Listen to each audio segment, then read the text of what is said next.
Hello, everyone. Good evening. This is Madanigma. I hope you all are doing well.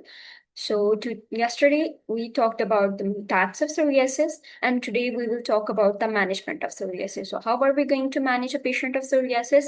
This video is all about that. Okay, so let's begin.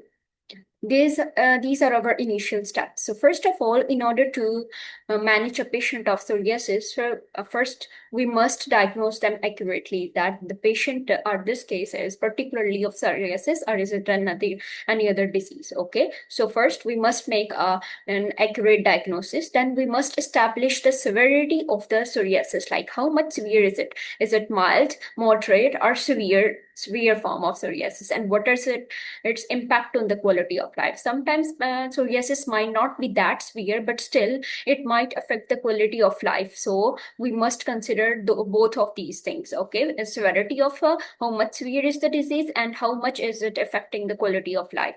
Next, we will avoid any kind of triggers, remove or treat triggers. So first, we will tell the patient about the triggers, and we will advise them to avoid the triggers. Next, identification of comorbidities. So this psoriasis is no more a skin disease. It has been included in the systemic diseases. Okay, so that means that we are going to identify the comorbidities, especially in the severe diseases. So other diseases can also correlate with the come with the psoriasis. So we must underlie them, and we must keep them in our mind and treat them accordingly. Okay, patient education, patient support, and psychological input is very important. So these are our initial steps. Begin to assess the severity of psoriasis. There are three different categories: mild psoriasis, moderate, and severe psoriasis. In mild psoriasis, it affects less than 5% of body surface area. There are limited plaques but no major functional impairment, so we will classify it as mild psoriasis. What is moderate psoriasis? If it covers more than 5 to 10% of body surface area, disease is quite extensive and it is impacting the quality of life quite significantly, then we will label it as moderate psoriasis. Now, how about severe psoriasis? It affects more than 10% of basal body surface area. Okay, and there are extensive plaques, erythrodermic and pustular psoriasis, generalized pustular psoriasis. We already talked about these two conditions in the previous lecture, and they were quite the life-threatening conditions. So we will classify them under severe psoriasis. Significant disability or psoriatic arthritis, since psoriatic arthritis affects the joints and joint mobility can get compromised,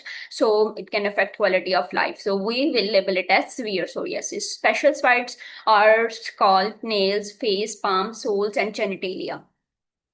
They may require escalation even with low body surface area, even though the plaques might be limited or there might not be any severe psoriasis, but still these conditions can affect the quality of life. So we will keep that in mind. Okay, so this is how we will assess the severity of psoriasis. Now we will talk about the triggers of psoriasis.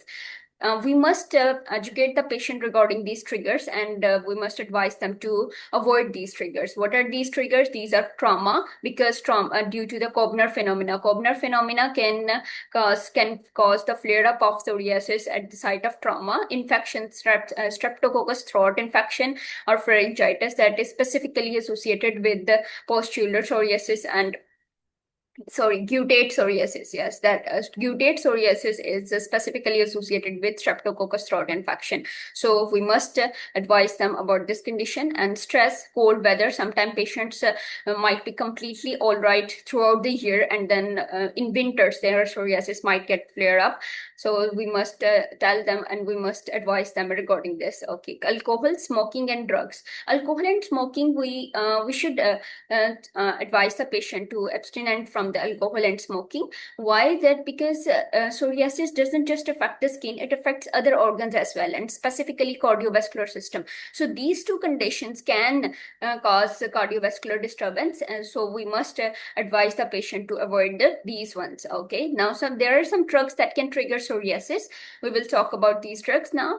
What are these drugs? These are beta blockers, lithium, antimalarials, NSAIDs, and steroids withdrawal. Specifically steroid withdrawals, because sometimes patient might be on steroids and suddenly they completely stop it, and that can flare up your psoriasis. Okay, so steroid withdrawal is very much associated with psoriasis flares and recurrences. So we must advise the patient to taper off the steroids instead of a sudden withdrawal. Okay, so these drugs can trigger psoriasis, and we must advise the patient to avoid these drugs. Now let's talk about the topical therapy. Okay, so that was all about the general management. So we will give the patient support and educate the patient regarding it. Now we will give as for the drugs, we will give topical therapy. Topical therapy is our first line drug therapy. Example include topical steroids. So topical steroids are the first one that we might give, and they are very quite common. Examples include clobetasol, which is very potent, betamethasone, mometasone. So these are topical steroids, because since this condition is immune mediated, so steroids they cause immune flare to reduce. Okay, so the steroids cause immune suppression, and this is why we will give steroids in this condition.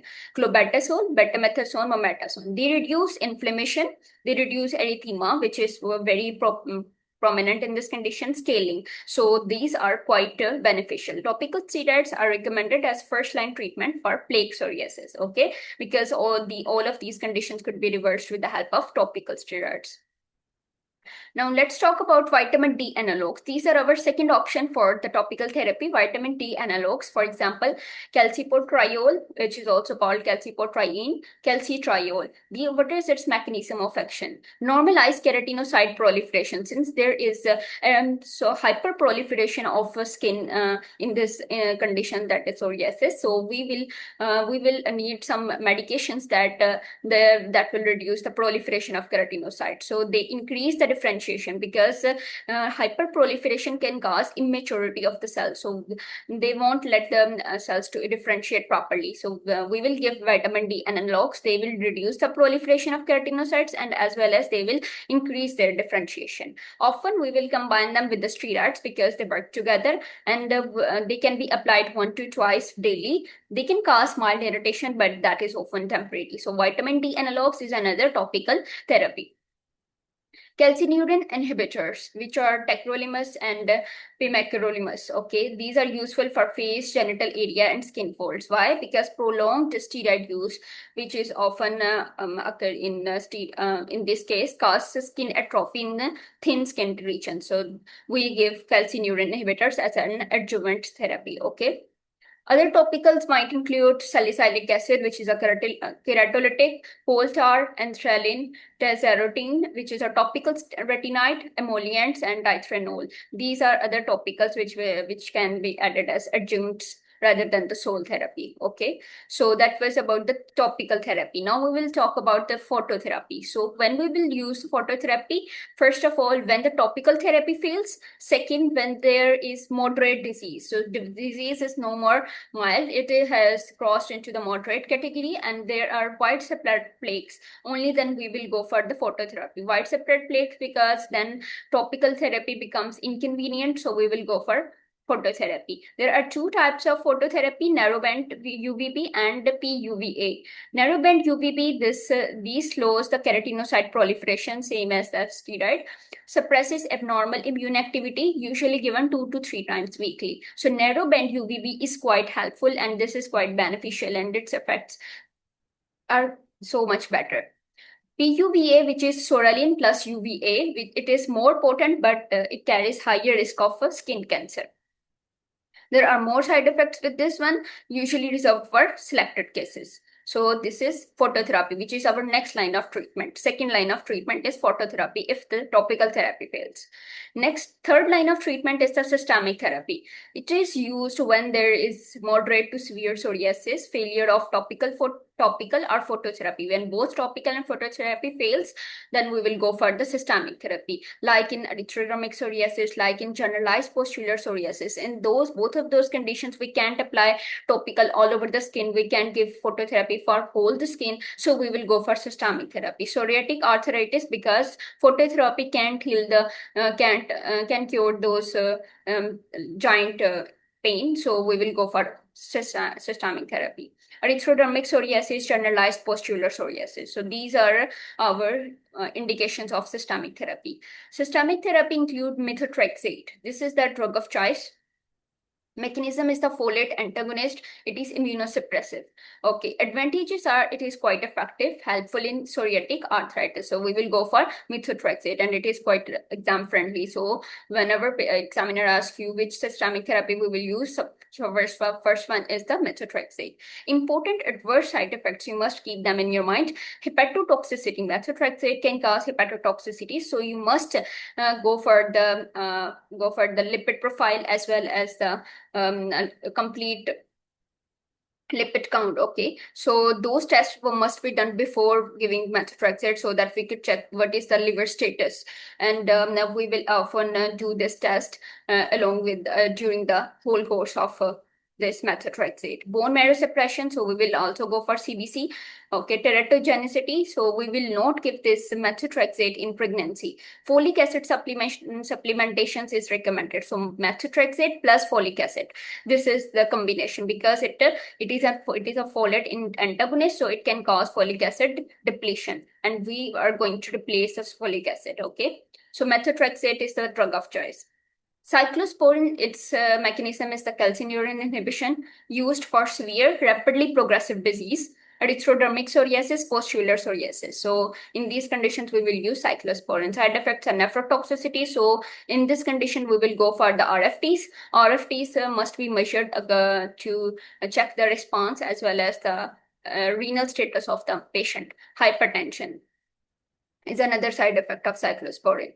Acitretin is an oral retinide, and it is useful in pustular psoriasis, palmoplantar psoriasis. Its major issue is that it is highly teratogenic. So you must avoid this acitretin in pregnant female. Women must avoid pregnancy for years after the treatment. Even after the treatment, they must avoid pregnancy for years, okay, because its effects are highly teratogenic, okay. Apremilast is a PDE4 inhibitor, phosphodiesterase 4 inhibitor. Okay, its advantages are oral drug. It is given through the oral route. No routine laboratory monitoring is required. In both of the previous two cases, we must monitor the RFTs and LFTs, but here no laboratory monitoring is required. Side effects are diarrhea, headache, and weight loss. Now let's talk about the biologic therapy. This is our fourth line of treatment. These have revolutionized psoriasis treatment. Biologic therapy specifically target the specific immune response. Okay, it is used in cases of moderate to severe disease, in psoriatic arthritis, in cases of failure of conventional systemic therapy. So whenever even systemic therapy fails, now we will go for biologic therapy. They target specific cytokines which are involved in psoriasis. In the previous lecture, you can check out the pathogenesis, the first part of this psoriasis lecture, and you can see which cytokines are involved in the psoriasis. And those specific cytokines are targeted in biologic therapy.